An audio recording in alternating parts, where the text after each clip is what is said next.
বিধানসভায় হেরে লোকসভায় তৃণমূলের প্রার্থী সায়নী ঘোষ, কিন্তু কোন কেন্দ্র থেকে যুবনেত্রী নির্বাচনী লড়াইয়ের ময়দানে নামবেন? নমস্কার, আপনারা দেখছেন দ্য ওয়ার্ল্ড পডকাস্ট। আমি ঐশ্বরী রয়েছে আপনাদের সঙ্গে। সায়নী ঘোষ বঙ্গ রাজনীতির সঙ্গে সঙ্গে তৃণমূলের অভ্যন্তরে একটি চর্চিত মুখ, এবং তাকেই লোকসভায় প্রার্থী করার কথা ভাবছে তৃণমূল কংগ্রেস। তবে সুপ্রিমো কোথা থেকে ভাবছেন তাকে লড়াই করানোর জন্য? 2021 সালের বিধানসভা নির্বাচনে আমরা দেখেছিলাম আসানসোল দক্ষিণ থেকে তিনি টিকিট পেয়েছিলেন তৃণমূল কংগ্রেসের পক্ষ থেকে। যদিও বা অগ্নিমিত্রা পলের কাছে তিনি হেরে যান, বিজেপি সেখানে জয়লাভ করে।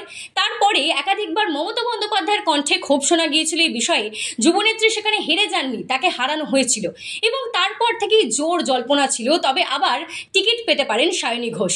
এবং তারপরে যখন সেখানে লোকসভার উপনির্বাচন হলো, তখনই আসানসোল থেকে ফের সায়নী ঘোষের নাম উঠে এসেছিল। কিন্তু সেখানে অভিনেতা শত্রুঘ্ন সিনহাকে টিকিট দিয়ে চমক এনেছিল তৃণমূল। তারপরেই দেখা গিয়েছিল যে জোর জল্পনা চলছে যে এরপরে যে নির্বাচন আসবে সেই নির্বাচনে আসানসোল কিংবা দুর্গাপুর বা বর্ধমান থেকে প্রার্থী করা হতে পারে সায়নী ঘোষকে, এবং সেই নিয়ে যুবনেত্রী বারংবার গিয়েছেন সেখানে প্রচারে। তবে এখন শোনা যাচ্ছে সেখান থেকে কিন্তু তিনি প্রার্থী হতে পারেন না, সেখান থেকে প্রার্থী হবে অন্য কেউ। তবে যুবনেত্রী সায়নী ঘোষ কোথা থেকে প্রার্থী হবেন?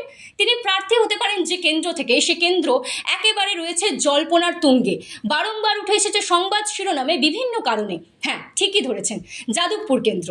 যে যাদবপুর কেন্দ্রে ইতিমধ্যেই বিজেপি তাদের প্রার্থীর নাম ঘোষণা করে দিয়েছে, ডক্টর অনির্বাণ গাঙ্গুলি, এবং শোনা যাচ্ছে সেখান থেকে বামেদের প্রার্থী হতে পারেন সৃজন ভট্টাচার্য, এবং সেখানেই নাম ভাবা হচ্ছে অন্যদিকে সায়নী ঘোষের।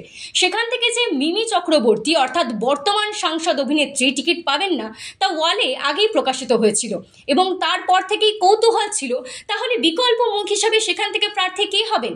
এখন সেই জল্পনার অবসান, তবে শিলমোহর পড়েনি। সায়নী ঘোষকে যাদবপুর কেন্দ্র থেকে ভাবা হচ্ছে।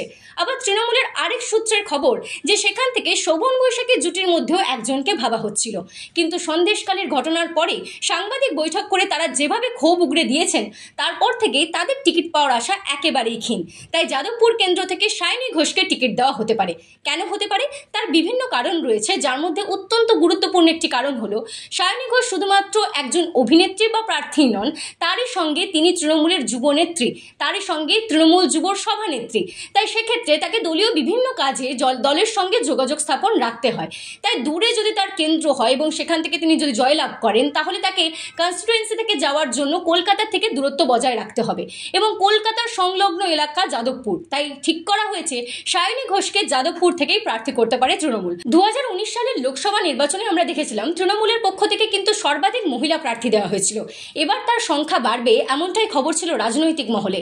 নারী শক্তি বন্ধন অধিনিয়ম যখনই মোদীর ক্যাবিনেটে প্রকাশ করা হলো, তারপর থেকেই কিন্তু একটা জোর জল্পনা ছিল যে মমতা বন্দ্যোপাধ্যায় যেমন তাকে বলেছিলেন বিধানসভা হোক বা লোকসভা, সব থেকে বেশি মহিলা প্রার্থী কিন্তু তৃণমূল কংগ্রেসই দেয়। তাই এক্ষেত্রেও লোকসভা নির্বাচনের প্রাক্কালে কিন্তু এটাই স্থির হয়েছে মহিলা প্রার্থী বেশি হবে, এবং সেক্ষেত্রে জল করছে সায়নী ঘোষের নাম।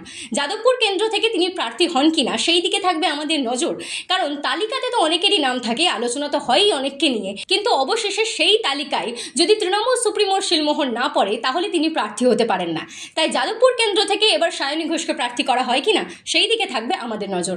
আপনারাও দেখতে থাকুন দ্য ওয়ার্ল্ড পডকাস্ট। এবং তৎকালীন সাংসদ মিমি চক্রবর্তী যাদবপুর কেন্দ্র থেকে টিকিট না পেলে কোথা থেকে টিকিট পাবেন তা জানতে দেখতে থাকুন দ্য ওয়ার্ল্ড পডকাস্ট, কারণ খবর এখন এখানে।